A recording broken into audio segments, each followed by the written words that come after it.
Auras. Maybe the most maligned card type in all of Magic. Ask any experienced player and they will tell you that Auras are bad.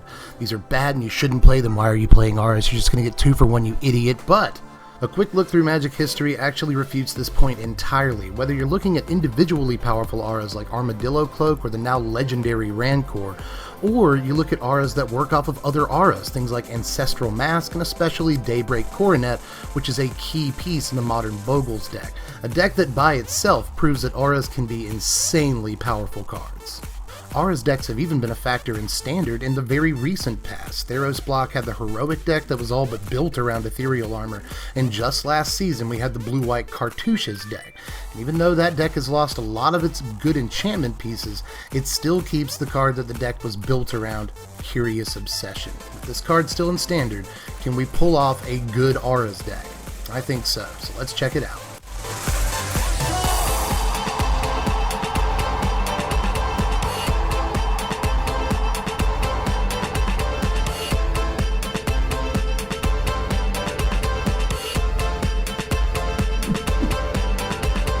What's up, my wizards? It's Dev from Mtg, and today, American Auras. 3 cheers for the red, white, and blue, because right now I think Jeskai easily has the best Auras build in the format, and it's only going to get better from here. As stated in the intro, Curious Obsession is still the most important card in this deck, for lots and lots of reasons. This is not only an aura that benefits our creatures, gives them a little boost, make them hit for a little bit more, but importantly, it's a card draw engine that lets us get more creatures, more counterspells, protect the creatures that we play, and importantly, more auras to slap on those dudes. This might seriously be the best 1-mana investment in all of Standard, regardless of Llanowar Elves' existence. Llanowar Elves doesn't draw you 4 or 5 cards over the course of a game. This even puts the same amount of power onto the battlefield as Llanowar Elves. So, just 1 mana for a card draw engine like this is insane, and it remains the absolute best reason to play an Auras deck in Standard, period. Now, since the Cartouches have exited Standard, you might think that there just really aren't a whole lot of auras other than Curious Obsession to throw on dudes and make them good, but it turns out we actually have a bunch of sort of unsung auras in this format that are really decent, like Arcane Flight. We're only playing a couple of copies of this because all of our 1-drops fly already, so it seems a bit redundant, but putting this on any of our 2-drops results in an attacker that can hit for 4 damage on turn 3 for only, again, a 1-mana investment, which leaves more mana open to protect your guys or play more auras on them. We're also going to play 4 copies of Frenzied Rage, and I wouldn't blame you if you had to read this card. It's not exactly popular or anything, but I actually think this is subtly, low-key, like one of the best auras in the entire format, and it works kind of well with Curious Obsession. This is a form of evasion, the menaces, so it makes Curious Obsession a little bit more likely to proc. And actually, that +2 to power is the biggest power boost that any aura is giving us in this deck, so we need it. So we can pack a little bit more punch, we got a gang of flyers and even a double striker in this deck. So Frenzied Rage is actually really, really effective. You throw it on a flyer, and that guy is almost never getting blocked. They have to have 2 flyers to block your 1 flyer in that case. And it's hitting for at least 3 a turn if it's got a Frenzied Rage. It's got a Curious Obsession. It's hitting for 4 a turn and drawing you a card. Things get really, really out of hand. Even if you just get this on a 1-drop, but once you start playing it on 2-drops and guys with double strike, it gets absolutely crazy. Try Frenzied Rage out. This is actually a much better card than it might look like. +2/+1 in Menace is not a bad deal for only 2 mana. But to finish the auras off here, I'm going to play 3 copies of Aether Tunnel. Now, this is just really, really good. I don't know why more decks don't play Aether Tunnel. Again, auras kind of get a bad rap. All things considered, you don't really see auras getting much play unless they're jacked, like Curious Obsession is a good example. But this is actually really good in a variety of strategies. There's like a Simic deck right now that just tries to put an Aether Tunnel on its Giganosaurus and laugh, and it's a pretty good concept for a budget deck. But as far as this deck goes, it's awesome again with Curious Obsession, just like Frenzied Rage. I said it was a little bit more likely to proc Curious Obsession if you've got Rage on a guy. This just makes it virtually guaranteed that you'll proc Curious Obsession, and it gives the creature it's on another little power boost, which again makes all the difference in a deck full of double strike guys and dudes that get more power for more auras that are put on them. There's just a lot of reasons to play something like this, because once you throw it down on a Champion of the Flame or something, you're just hitting for 4. every single turn, unblocked, no questions asked, as long as it's on the battlefield. And we've got ways to protect things and make them stay on the battlefield against spot removal. So a card like this is just crazy. Guaranteeing that a creature goes unblocked is good enough, but in a deck with Curious Obsession, this card gets unbelievable. But we gotta have some creatures to slap those auras on if we're gonna play an auras deck, and we're playing 19 creatures in this deck, which is actually a little beefed up from usual. You know, blue-white heroic decks like to play 16 creatures. Auras decks from last season played 16 creatures most of the time. But we need to lower our aura count a little bit. Again, we don't have pick of the litter auras like the cartouches in this set. And even though we still have Curious Obsession, I still don't think we have the slots to fill with, 16 or 17 really good auras that we want to play. So in turn, we'll beef up the creature count a little bit so we can put more threats on the board and more reliably get creatures to put auras on. So with that said, we're going to play 4 copies of Healer's Hawk to start the game off most of the time, There are other white 1-drops that you could play in this slot, and I'll get to them a little bit later in the video, but I like Hawk an awful lot. I like having an evasive 1-drop in these auras decks that's much more likely to hit for damage once we actually do get an aura on it, and this gives us a little bit of life back. It helps us race aggro decks once we do get a Frenzied Rage or something on it, and Curious Obsession obviously goes really, really well on this starting on turn 2. But we got another flying 1-drop in the deck, and that's Siren Storm Tamer. Playing a whole playset of this too. And it has sort of different job descriptions depending on when you draw it and when you drop it, Sometimes we'll just play this on turn 1, load it up with the Curious Obsession next turn and start going to town. But other times, you'll want to protect something that already has auras on it. You got something with a Frenzied Rage and a Curious Obsession on it. That thing has a giant target on its back. And sometimes Siren Storm Tamer can just be like, no! Jump in front of removal and save your huge dude that's winning you the game. I mean, we're going to play, cheap counter spells in this deck to protect our dudes anyway. And this is just a way of getting an evasive body for effectively 1 mana that also doubles as a spell pierce or a dive down or a negate or whatever. So, in my mind, we have to play 4 copies of this. Speaking of, we have to play 4 copies of this, we're also going to play a playset of Adanto Vanguard Man. This is maybe one of the best creatures in Standard. It may have the title of best 2-drop in the format right now. That's for a reason, Just even in regular mid-range and aggro decks, this is a powerful threat that has effectively 3 power on attacks for just the 2-mana investment and is really, really difficult for anyone to actually take care of forever. It's exactly the kind of thing an Aura's deck wants too, It's a little bit of insurance. We drop a Curious Obsession or Frenzied Rage or an Ether Tunnel on this, and we want it to survive, obviously, but we don't even have to have spells in our hand in order for it to survive that Lightning Strike, that Cast Down, whatever. So even Lava Coil this can beat, So I like an awful lot about Adanto Vanguard. Everybody does. This card has more than proven itself in Standard, and in a deck that can take even more advantage of its ability just to go indestructible, yeah, we're going to play the full playset. This is maybe the best creature for the deck, period. There's a bunch of other 2-drops that I'm really excited about. We also get to play Swiftblade Vindicator in this deck, and this card is obviously crazy. We throw a Curious Obsession and say an Arcane Flight on this on turn 3, and suddenly we're hitting for 6 drawing cards. It's just insane. Even just an Ether Tunnel on this is a guaranteed unblockable 4 damage, and any auras that you put on it after that are only going to deal even more guaranteed damage. Just every aura in the deck goes well on this card. Frenzied Rage hits for 6, gives it menace. That's insane.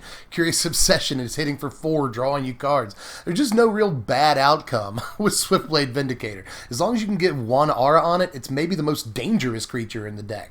It doesn't necessarily, can't protect itself like Adanto Vanguard, It doesn't have any built-in evasion, so there are definitely reasons to play other creatures. Don't get me wrong, but this is the most fun and effective creature in the deck to load up with 2 or 3 auras. But I just couldn't resist playing a few copies of Champion of the Flame. At least a 3, I'm just really jacked to play this card. It's a little bit fragile, the most fragile creature in the deck, all things considered.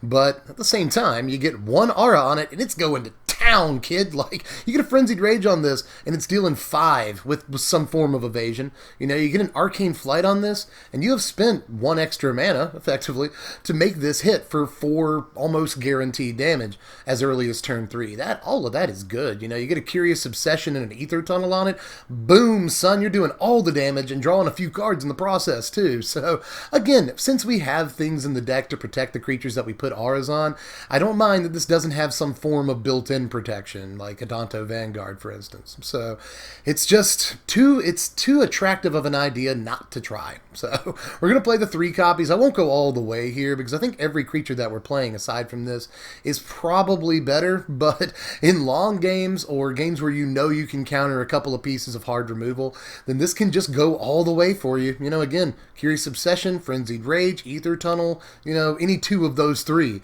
will sometimes just win the game on a champion.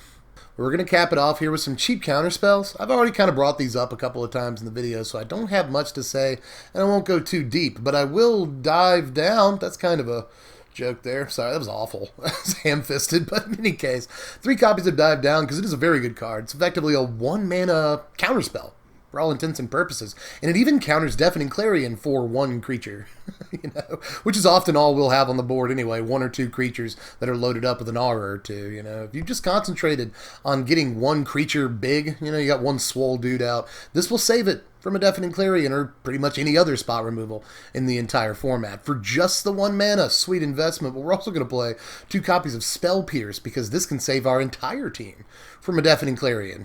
You know, or Settle the Wreckage, or a Cleansing Nova, or a bunch of other stuff. Ritual of Soot, I don't know. There's a bunch of other stuff this can counter, and usually it's just as effective in the early turns at countering cast downs, lava coils, lightning strikes, all kind of early removal.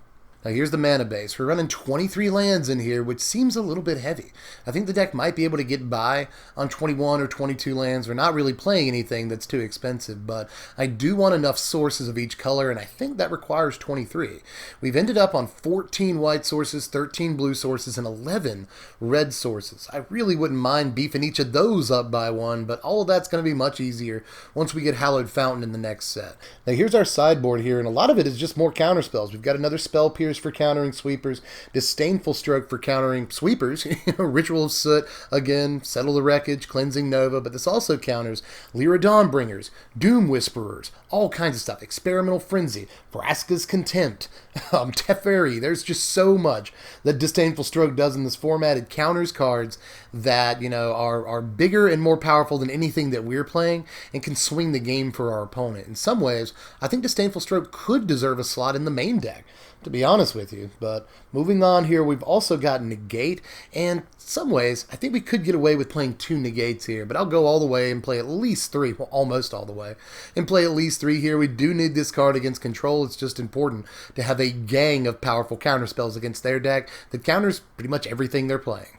But we've also got Knight of Grace in there. This is against pretty much the black decks for all intents and purposes. We've also got Slippery Scoundrel. Now this is for long games, you know, things like green-black. There are other mid-range decks in this format that plan on going very, very long into the game. Control is another good example.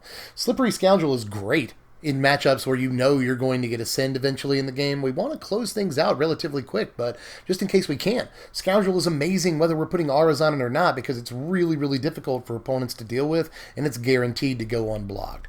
I have seen strategies where people are leaning a little bit more on Ascend, playing Legion's Landing in the 1-drop slot so they can play a few copies of Slippery Scoundrel in the main. I don't think that's entirely necessary, and I don't like playing Scathe Zombies and Grey Ogres. You know, 3-mana 2/2s that don't do anything for the first half of the game are bad. But if you can guarantee that this card will ascend and get way, way better, then I think it's a definite must play. But because of that function, I'll leave it to the sideboard for games we know are going to go long. The only other thing we're playing is Conclave Tribunal, and all I really have to say about this is that it's another way of dealing with stuff that's too big for us to normally deal with. If we know our opponent's going to be siding in Lyra Dawnbringer, or they just play it in their main deck, then this is a great card to side in to deal with stuff like that. Now, there are a few things I didn't play, but you could play in this deck, and I'm not even going to mention them all, so get ready to load up your comments. Sky Marcher Aspirant could go in here, but in some ways, I like Healer's Hawk more. You know, if you just need to get as much damage output in as you possibly can, then Sky Marcher Aspirant is where you want to be, but Healer's Hawk helps us race decks that have a lot of ground, small ground creatures, and it goes great with auras too. So I like Healer's Hawk a little bit more, but you could play that. And I also, by the way, while we're on white 1-drops, also like Novice Knight or Novice Knight. People say it both ways, but I've seen a lot of people playing this last season in the blue-white auras decks. People would play a full 4 of Novice Knight in decks that were like 5-0ing the MTGO competitive league. And I can see it being pretty good here. This would brick wall a lot of stuff in Boros aggro decks that play like 21 drops, 20 plus 1 drops. This would brick wall all of them for the time being. You get an aura on it and suddenly it's the biggest creature in either deck. You know, your deck or the opponent's. So I like this, and if you get like 1 aura on it that increases its, toughness, then it can beat a Deafening Clarion. And I like that about it too. So I think there's a lot of reasons to play Novice Knight, and if I was going to play any other 1-drop in the deck, I'd probably look at it first. But the only other card I would consider playing, at least off the top of my head, is probably Shalai. I don't know if we want to play 4-drops in this deck, which is the same reason, I guess there is one more card I want to talk about. The same reason I'm not playing On Sarah's Wings. I know a lot of people probably wanted to see this in the main or at least in the sideboard, right? But Sarah's Wings goes way better on like huge guys. Like things like Vine Mare and Giganosaurus, those are the decks that abuse On Sarah's Wings. I'm just not sure about putting it on a bunch of small guys, a lot of which already have flying or lifelink. Like put this on a Healer's Hawk and you've done nothing. So I'm just not sure Sarah's Wings is where we want to be, and I'd probably play Shalai if I was going to play a 4-drop either in the main or the side, other than Conclave Tribunal. I really like the idea of playing Shalai, even if we can activate her activated ability. I don't really care. This is just a fat flying creature that's a threat in and of itself. A good blocker in the meantime when we need that. We can put auras on her and make her pretty formidable, but she also just kind of statically, protects all of our dudes, and this deck seems like it might want a card like that. I'm just a little kind of put off by playing 4-drops in the main deck. Now here are your power rankings. A final score of 60, which seems kind of low for a deck that has all of these expensive lands in it. But again, most of the main deck, other than the lands, is fairly budget. We're not playing anything over a couple of dollars, aside from the lands. But that said, it's a really effective deck, especially when we can get all the proper colors of mana in a given game, If you can get the red mana on turn 2, and we've got 11 red sources, usually you'd want a couple of more, but the prevailing wisdom is to play 11 2-drop creatures if you want a 2-drop by turn 2. So if you want a red source by turn 2, I'm playing 11 red sources. So in any case, once the deck gets all of its proper colors in order and all that, it can do a lot of damage really quickly. And sometimes it doesn't even need the red mana. You'll just go Storm Tamer or Healer's Hawk on turn 1, load it up with Curious Obsession, then just start going to town, Ether Tunnel on the next turn, and you're just done if you can protect that guy. So even when the deck doesn't get all of its proper sources, sometimes it can form a game plan that ends up winning. And in terms of the game plan, it's really similar to other successful Auras decks that we've seen in the last few years here. Again, kind of similar to Blue-White Heroic, kind of similar to Blue-White Auras from the last season, which was a better deck than anyone gave it credit for. That deck was smashing MTGO and even showed up at a couple of high-level events, but it just never got the attention that it actually deserved. That was a very, very good deck, and we have taken a lot of concepts and ported them over to this one. Again, if the deck gets all of its proper colors, it performs much better than that Blue-White Auras deck from last season, because things like Swiftblade Vindicator and even, Champion of the Flame, very, very good cards. Frenzied Rage is maybe the best reason to add red to the entire deck. That is a way better aura than its, 3-cent price tag would indicate, so, especially when it combines with a couple of other auras. So try this deck out. Right now Standard has some of the best creatures you could want for this strategy, and thanks to Curious Obsession, the best auras you could want for this strategy. So try this thing out. I seriously think Jeskai Auras is a real deck in this format, but once we get Hallowed Fountain a couple of months from now, look out for Jeskai in general. Look out for 3-color combinations in general once we get all the dual lands. But this deck in particular could get way, way more consistent and really be on the radar, especially if we get more creatures or auras that the deck might want. So give this thing a shot if you want to try it out, or you just want to view the deck list at your leisure and not have to listen to my fat mouth for another 15-20 minutes. Then just click the first link in the description box. That'll take you over to my sponsors at TCG Player. They do help keep the lights on. They give me money and stuff, but at the same time, they are also just honestly the cheapest place you're going to get this list online. You can get this deck for about $150 on TCG Player right now. It's mostly due to the lands, but a lot of other sites will have you paying $200 for this deck. So if you're interested in it, click the link in the description, peruse their wares. Also, pro tip on that, by the way, huge Black Friday sale this year. Like, they're being actually really hush-hush, even with me, about exactly what this Black Friday promo is, but it's going to be their biggest promo ever. So if you're going to buy into my decks, maybe check it out on Black Friday and see what kind of discounts you can get, because it's apparently going to be pretty serious. So, just pro tip: keep your mind out for that. But in any case, I'm pretty sure I'm tapped out for this one. You know, if you got any other ideas, stuff I didn't play, stuff that you're like, Dev, you forgot this. You know, there's always something. Just let me know down there in the sideboard, the comments sections. Get at me. I read your comments. They make me feel good, unless they're bad comments, and they kind of make me feel bad. So, in any case, do all that stuff. Like the video if you got the time to do it. Head over to the Patreon if you want to help determine what decks we even do on this channel. You know, I put out 2 or 3 votes a week, so polls and stuff like that. So get over there, throw me just $1 a month. I know you work hard for your money. Oh, so hard for it, honey, but it's just $1 a month. That's all I ask. You can vote on what decks you want to see next, and I'll let you know what decks we're doing 24 hours in advance. So do all that stuff. Follow me on Twitter at SBMTGDev. Call to action, YouTube stuff, and I will catch you cats later. I'm Deb from The Place. Thanks for watching, my wizards. Make sure you spread love and be kind. Happy Thanksgiving, y'all.